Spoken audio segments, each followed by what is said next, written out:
Hello YouTube and Star Wars fans, this is Slade Berlin here with another review for you all today. Now, this time around, we're going to be doing another Star Wars Rogue One figure. As you all may have seen in my previous reviews, I have did Director Krennic as well as the Death Troopers. But today, we're going to be doing the Star Wars Black Series 6-inch Sergeant Jyn Erso figure, the Jedha variant. Now, obviously, I don't know why they calling her Sergeant on the box. I guess that's a promotional thing, because actually in the film she wasn't a Sergeant, or she wasn't referred to as such. But it's just a small little detail I need to mention. I also have my little gripes about this figure as well. It's a very small one that I'll get into as I review the figure, but honestly, I'm just going to get in with it. Or so I say, dig into it. Of course, you all know how I do these reviews. I always start with the box first. So, getting a nice detailed view of the box. Here, you have a nice shadow portrait of Jyn Erso there. And of course, you have the labels that says Sergeant Jyn Erso from Jedha in the parentheses. Of course, you have it saying age 4 and up. Of course, you have the warning label saying, of course, it's not suitable for children under 3 years. Of course, this figure is also made by Hasbro. And of course, turning it on the back of the box, this figure is number 22 in the Black Series figure line. Of course, you got that classic shiny print for Star Wars, the Black Series. And of course, you got the biopsy of Jyn Erso. If you want to read that, then you surely can. I will pause it for 2 minutes. Okay, I'm not going to pause it for 2 minutes. You guys just pause that. And of course, you have the side packaging in the box that says Sergeant Jyn Erso. And of course, you have the shadow portrait that says Jyn Erso as well, though it's cut off for the sizing of the box.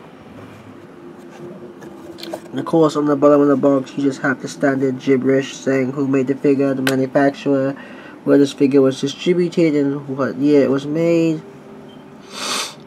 Okay, we officially got the box out of the way.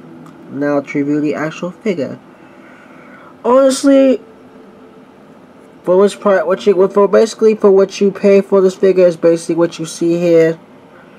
Again, I picked this figure up on Amazon for, at the time, it was $22. But nowadays, since it's a more older figure now, you can probably pick it up on Amazon for like $7. Though I'll explain why. But first and foremost, getting to the sculpt right here, you can kind of see a resemblance to Felicity Jones here. Though it's not very precise, it's still there. Like, obviously you know who it's supposed to be. Nice detailing sculpt on the actual shawl here that she's wearing over her head, which I'll get into in a few minutes.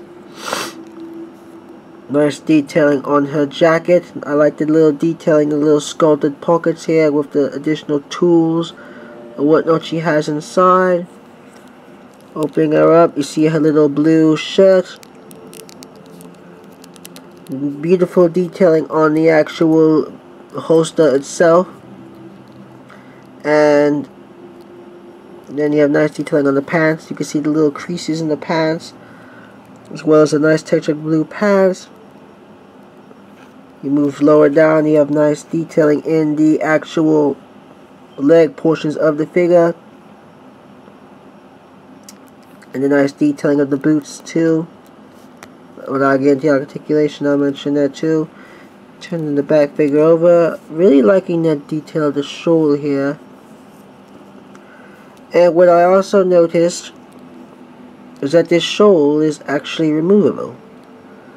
Of course, it is a task. It's not that hard to get the shoulder off, honestly. It's more along the lines of a task. what I usually do is turn her head slightly. See if I can do it on camera here. The trick is getting this part of the shawl over her chin, because once you get it over her chin, then taking it off is not that hard. If you want to do this, you can turn her head slightly and then just make sure her chin gets over that shawl part,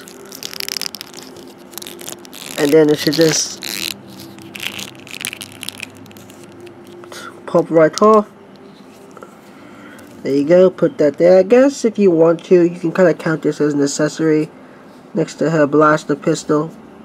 Honestly, I guess you can count that as her accessory. I think this is for my first review. I'm actually doing the figure first, besides the accessories. So first, I'm going to do the accessories. As you can see, I have one accessory already in her little holster, which is her blaster pistol. Take that out and put her along the lines here. See, she'll stand. Getting into the detail of her blaster pistol, of course, as you can see, mine is a tad warped from being in her holster and being in the packaging it originally came with, but it's not too bad. As you can see, nice touches of silver paint with application of black around the handle and the trigger mechanism on the end here. But honestly, it's a really well sculpted blaster. Of course, it's from her blaster that you see her use in Rogue One, the one that she argues with Cassian about, I believe, on the shuttle to Jeddah. Saying, she's going to a dangerous place, she needs a blaster. Cassian saying that's what he's worried about, her having a blaster, he doesn't trust her, or the robot, which I'll get into a review about.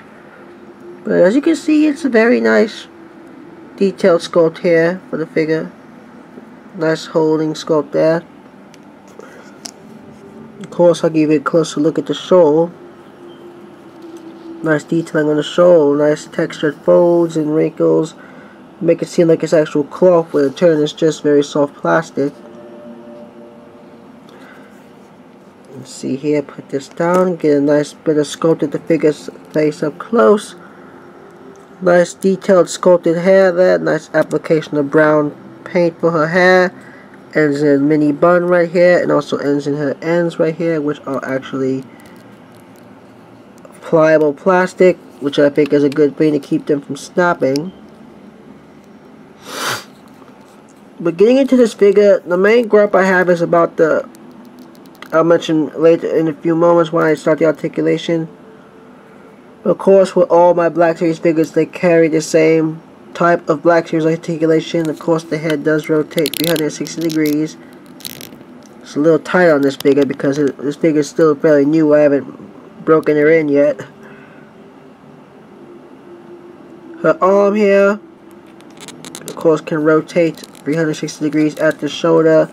It can go out that far and back in. To be honest, it kind of feels like it's on a ratchet joint. I don't think it is. It could be, who knows. Of course, you got the detailing in her shoulder. Of course, for her arm, she does bend that far with her elbow at that joint, and she bends that far back. As you can see here, that does look like it's on a ratchet joint, judging by those little grooves in the actual joint itself. For her wrist, it goes up that far and it goes back down as such, and it also has a 360 degree swivel. For her midsection, she does have an ab crunch, as you can see here. Well, that's as much as you're going to get it. Maybe if you take off her jacket, she can do more, but honestly, I'm not going to remove her jacket in this review. And she can also rotate 360 degrees at the mid-chest, which is weird because most Black Series figures you think, well, actually not really. Most Black Series figures don't have a rotation at the waist. I know my Ray figure does and my other figures, but in terms of these figures, most of their articulation in terms of swiveling is in the ab crunch. No articulation in the waist. Her legs go out that far. And I go back this far, and I go forward that much, which means you can get a nice sitting pose. But here is where I have the gripe with. I don't know if this was intentional by Hasbro, but as you can see, they made the joints for her legs extremely thin and rubbery. And of course, that's not really a problem. It's just that if you want to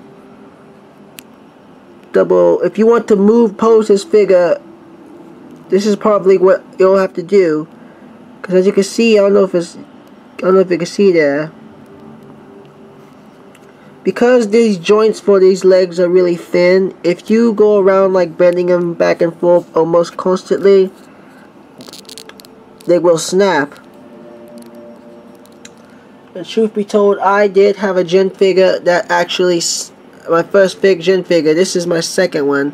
My first Jyn figure I had actually snapped at the leg just from handling it for a couple of minutes, because her joints for her legs were so stiff and so skinny that the moment I moved her joints, her leg actually popped off.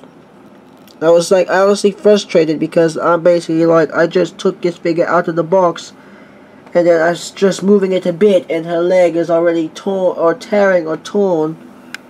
Actually, I think I have that figure right here somewhere I can show you. Okay, here you guys go. As you can see, this is the Jyn figure I just mentioned that her leg actually had broken off. I don't know if you can see here, but I actually had to apply super glue to this joint here. As you can see from the back, that little white stain, it snapped right in there, right where that joint is. I was like so frustrated about that I had to buy another Jyn figure. Of course, they were cheaper at that point, but I think this one was the prototype. I just had a whole bunch of problems with it, honestly. So I super glued this one back together, but I did have to, sadly, I had to sacrifice this double joint. As you can see here, that double joint is super glued. It will no longer move, so it can only move about this one, which I usually just use this one as an action for my photo shoots, and I use this Jyn figure as a display piece. But honestly, I can't stress it enough. If you're going to buy these Jyn figures, I would be really careful with those leg joints, because if you're not too careful, they will snap. And hell, even if you are careful, they might still snap anyway. Again, that's the only gripe I have with the figure, honestly.